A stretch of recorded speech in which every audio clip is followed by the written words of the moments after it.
Bonjour à toutes et à tous. Montons notre premier tableau de financement sur la base d'un petit cas très simple, celui de la société Orec, dont vous avez dû trouver le fichier sous Moodle. Donc voici ce bilan, extrêmement simple, il n'y avait pas grand chose. Vous avez à la fois N-1 et N qui sont présentés. Quelques renseignements complémentaires nous sont donnés, à savoir que s'il y a augmentation de capital, elle résulte d'un apport en espèces, et qu'il y a peut-être des opérations sur immobilisation, notamment acquisition d'une nouvelle immobilisation pour 1000 € et cession d'une ancienne qui avait à l'époque été achetée 500, amortie 300 et qui a pu être revendue 500 d'occasion. On va commencer par la partie haute de ce tableau de financement et notamment en remplissant la partie des ressources. Je vais suivre l'ordre d'apparition. L'ordre d'apparition, c'est avant tout déjà commencer par le calcul de la CAF. Ici, on va partir de ce qui est le calcul le plus rapide et le plus facile, en disant la CAF, c'est le résultat net, plus les dotations, amortissements et provisions, moins les reprises sur amortissements et provisions, et on va tenir compte des plus ou moins values de cession. Vous vous souvenez, si je réalise des plus-values de cession, elles sont venues augmenter le résultat net, mais quelque chose qui n'a rien à voir avec l'activité normale de l'entreprise. Donc, la plus-value est retranchée du résultat net pour obtenir la CAF. Et c'est la situation inverse lorsqu'il y a des moins-values.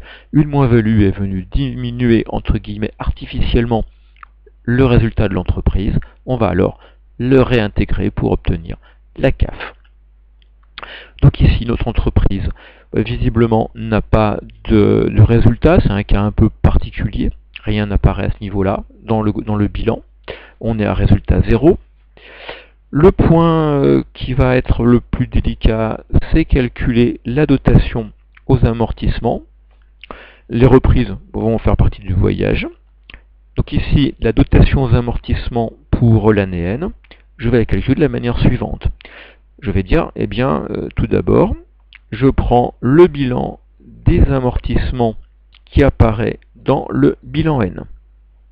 Ça, c'est le bilan fin d'année. La seule chose, c'est qu'ici, nous avons C d'une immobilisation. Elle était présente à l'ouverture de l'exercice N. Elle n'est plus là durant l'année, à la fin de l'année N. Mais si je fais une comparaison avec N-1, il va falloir que je réintègre tout cela. Donc je vais dire, je rajoute l'amortissement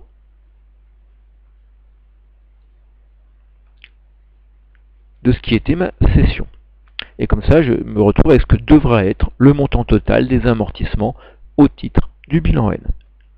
Je vais retrancher à ceci les amortissements du bilan N-1. De manière chiffrée, voilà ce que ça va me donner. 1000 d'amortissement pour l'année N, plus les 300 de l'équipement qui a disparu du bilan suite à sa revente, et je retranche à ceci les 800 du bilan N-1 qui comprend, lui, l'amortissement de l'équipement cédé. J'ai alors des dotations aux amortissements, j'ai une dotation d'amortissement pour N de 500. Et puis maintenant, je vais tenir compte de nos plus-values de cession sur l'équipement dont on parlait.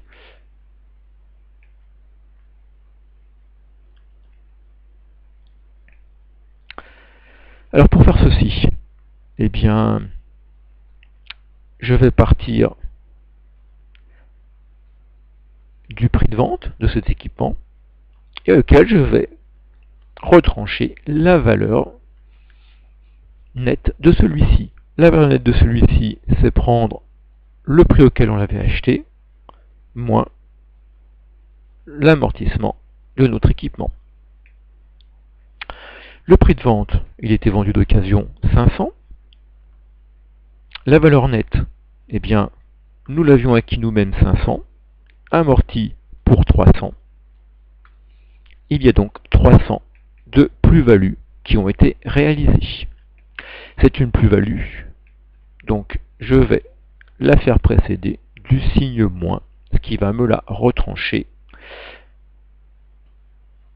du résultat pour obtenir la CAF.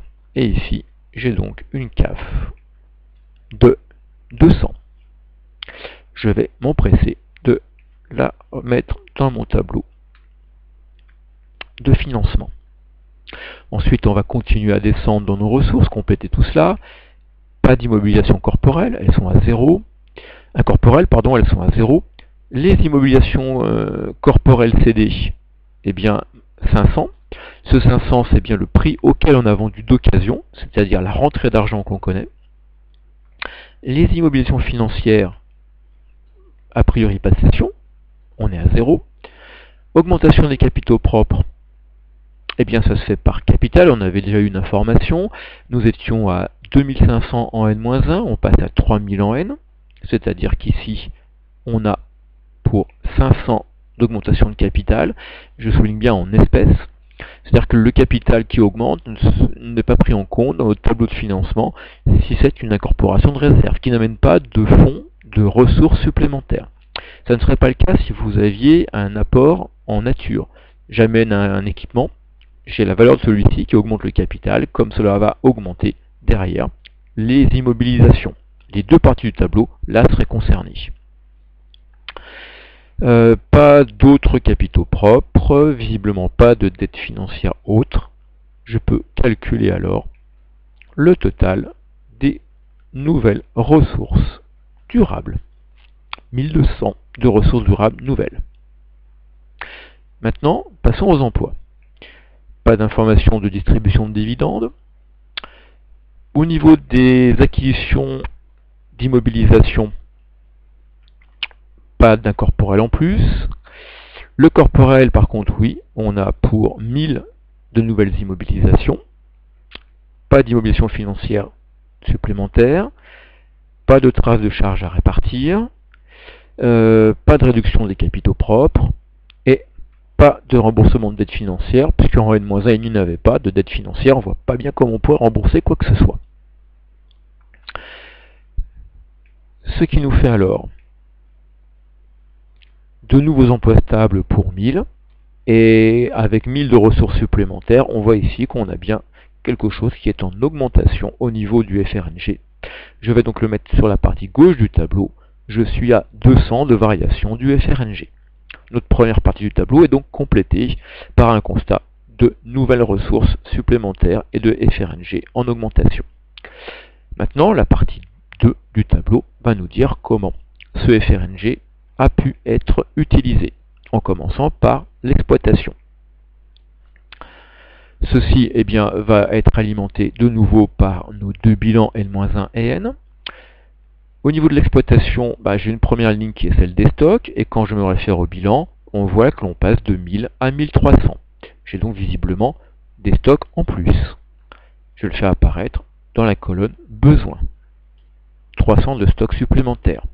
Pas de traces d'avance et d'acompte versés sur commande.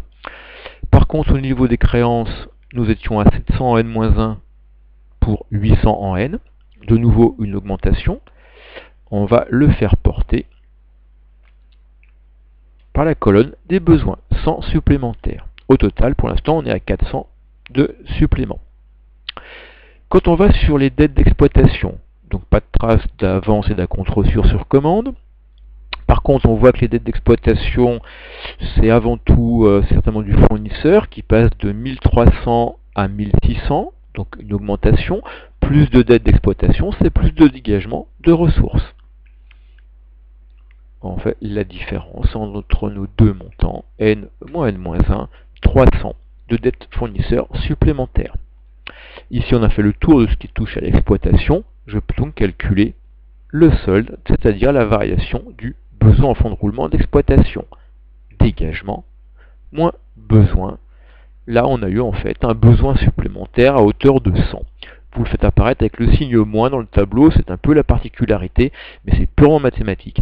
C'est pour dire que ici, en fait, nos besoins sont supérieurs à nos dégagements au niveau de l'exploitation, il va falloir quelque chose pour couvrir ces moins 100. Au niveau du hors exploitation, on n'a aucune trace, donc tout est à 0. Ce qui nous permet de faire la somme besoin en fonds de roulement d'exploitation plus besoin en fonds de roulement hors exploitation. On retrouve un BFR à moins 100. 100 à financer. Ensuite, dernière partie, la partie liée à la trésorerie. On voit que les disponibilités entre N-1 et N ont augmenté, passant de 100 à 200. Ben là, c'est un besoin supplémentaire. Si j'ai un emploi en plus du côté du bilan, j'ai forcément une ressource du côté du passif qui doit faire face. Donc ici, je constate une augmentation de 100 de mes disponibilités. Au niveau de ce qui peut être solde créditeur de banque, concours bancaire courant, ce qui apparaît généralement du côté du passif, enfin pas généralement, toujours, il n'y a aucune trace. Donc ici, quand je vais calculer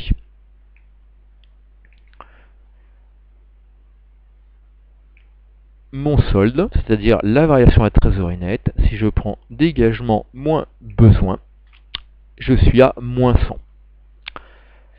Ce qui va nous permettre de terminer notre tableau, puisque là maintenant je vais pouvoir faire A plus B plus C, mes trois soldes de la colonne de droite. Ça va me donner la chose suivante, je prends le total A plus B, auquel je rajoute le total C, je vais me retrouver visiblement à moins 200, ce qui fait que j'ai bien des emplois supplémentaires à hauteur de 200 à financer, et vous allez pouvoir très rapidement constater que ça correspond complètement à la variation du fonds de roulement net global que l'on connaissait dans la partie 1 du tableau. Donc ici, pas de surprise, dans ce genre de tableau de financement, le total que vous avez obtenu, variation du FRNG dans la partie 1, est forcément égal à l'emploi net ou à la ressource nette, qui est le total en bas du tableau 2. Si je n'ai pas le même montant, c'est qu'a priori, j'ai rencontré des problèmes dans le montage de mon tableau. Et il va falloir le rechercher, ce problème. Je vous remercie de votre attention.